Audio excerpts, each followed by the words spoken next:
श्री स्वामी समर्थ. जय जय स्वामी समर्थ. श्री स्वामी समर्थ. जय जय स्वामी समर्थ. श्री स्वामी समर्थ महाराजांच्या नामस्मरणाने आजच्या व्हिडिओला सुरुवात करूया. सर्वप्रथम तुम्हा सगळ्यांना श्रावणी सोमवारच्या आणि नागपंचमीच्या खूप खूप शुभेच्छा देते आणि आजच्या व्हिडिओला सुरुवात करते. एक दोन शब्द नागपंचमी बद्दल, म्हणजे दोन गोष्टी मला नागपंचमी बद्दल बोलायच्या आहेत, त्या इथं क्लिअर करते. कारण नागपंचमीला खरं तर तवा कढई असं काही ठेवू नये म्हणतात. मात्र आज सोमवार पण आलेला आहे आणि आपल्या अनेक माता भगिनींना किंवा माझ्या मैत्रिणींना औषधं चालू आहेत. त्यामुळं त्यांचे सकाळपासून DM आणि व्हॉट्सअपला मेसेज येत आहेत की ताई आम्हाला खिचडी खावीच लागते आणि तुम्ही तर म्हणताय तवा कढई ठेवू नका. तर लक्षात घ्या की ज्या वेळेस प्रश्न आपल्या आरोग्याचा येतो किंवा गोळ्या औषधं, सगळ्यात महत्वाची आपली हेल्थ आहे. त्यामुळं ज्यांना, आता मला सुद्धा गोळ्या चालू आहेत, मी स्वतः आज खिचडी केलेली आहे. कारण काही गोष्टींना इलाज नसतो. आपण नियम पाळत बसलो तर आपली तब्येत बिघडेल. कारण त्याचं कसं आहे, नागपंचमी आणि सोमवार कधी एकत्र येत नाही. त्यामुळे नागपंचमीचे नियम मी तुम्हाला सांगत असते. पण आज श्रावणी सोमवार आलेला आहे. ज्यांना फ्रुट्सवर किंवा दुधावर नुसत्या होत नाही, माझंही होत नाही काही औषधांमुळे, त्यामुळे मी खिचडी केलेली आहे. हो, मात्र पूजा वगैरे करेपर्यंत खायचं नाही. अजून सुद्धा आता मी काही खाल्लेलं नाहीये. सकाळी फक्त मी चहा घेतलेला आहे, त्याच्यावरच आहे. तर तुम्ही पण तेवढंच करा की जेव्हा तुमची पूजा करून होईल महादेवाची, नागपंचमीची जी काही आहे, तोपर्यंत तरी खाऊ नका. बाकी ठीक आहे, काहीही हरकत नाही. कुठलाच परमेश्वर आपल्याला कोणतीही शिक्षा देत नाही, बरोबर आहे की नाही. तर चला, श्रावणी सोमवार आणि नागपंचमीच्या शुभेच्छा. छान छान महिला खूप नटल्या असतील, सजल्या असतील, मेहंदी काढली असेल, गजरे, एकत्र स्त्रिया येतील. आजचा सण उत्साहाचा आहे.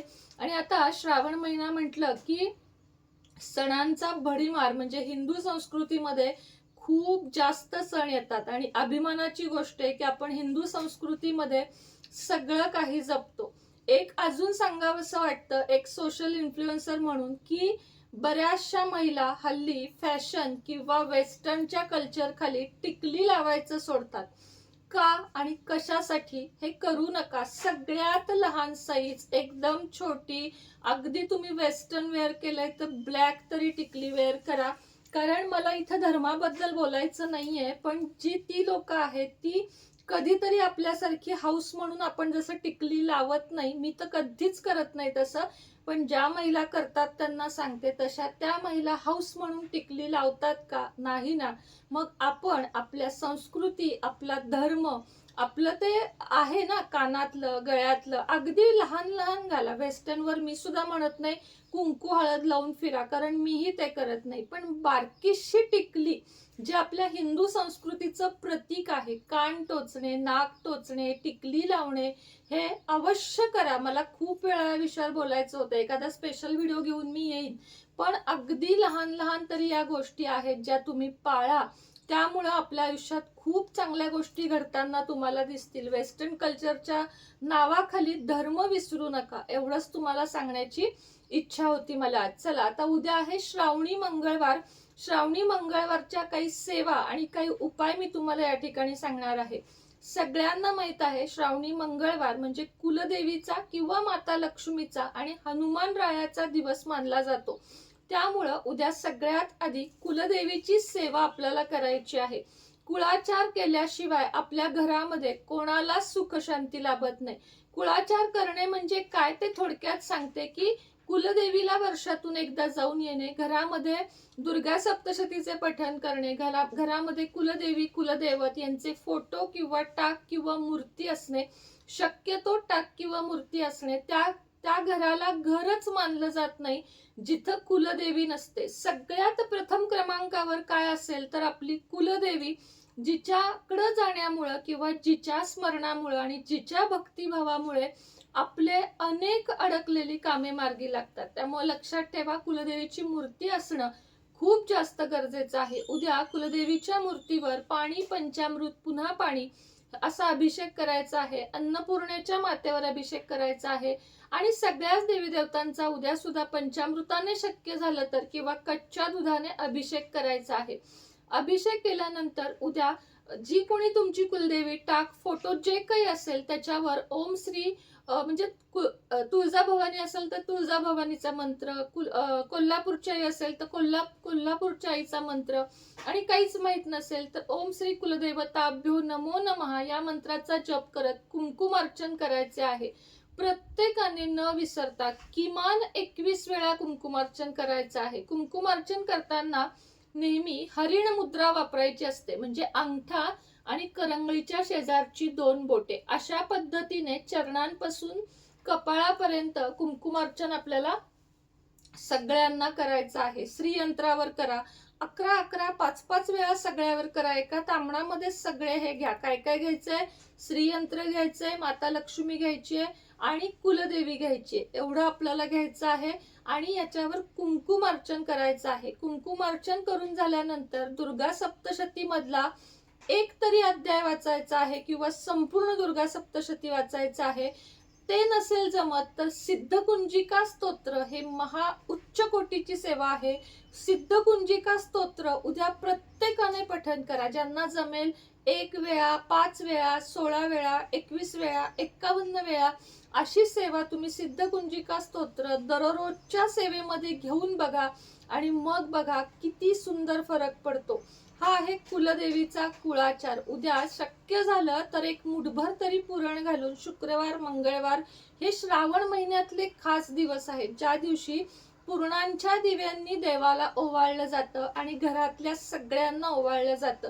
शुक्रवार, मंगळवार, शुक्रवारी तर नक्कीच ओवाळा आणि मंगळवारी पण नाही ओवाळलं तर देवांना तरी ओवाळा. एक शुक्रवार, एक मंगळवार तरी पुरणांच्या दिव्याचं खूप महत्व आहे. पुरणांच्या दिव्यानी ओवाळल्यावर कुळाचार घडतो. त्याच पद्धतीने या येणाऱ्या मंगळवार, शुक्रवार एक तरी सवाष्ण घरामध्ये आदरातिथ्यानं बोलावून तिची ओटी भरून तिला जेवायला बोलवा. खूप चांगला दिवस आहे. भले आता कसं आहे, काही ठिकाणी बघा आमच्याकडे ब्राह्मणच लागते, पण असं मानत बसू नका, कारण मला सुद्धा ते मिळणं शक्य नसतं. मी सवाष्ण बोलवते जी खूप चांगली आहे, जिचं आचरण चांगलं आहे, जिचा स्वभाव चांगला आहे, जी देवांना मानते, जी घरातल्या सगळ्यांचा आदर करते, अशा कोणत्याही स्त्रीला तुम्ही सवाष्ण म्हणून बोलवू शकता.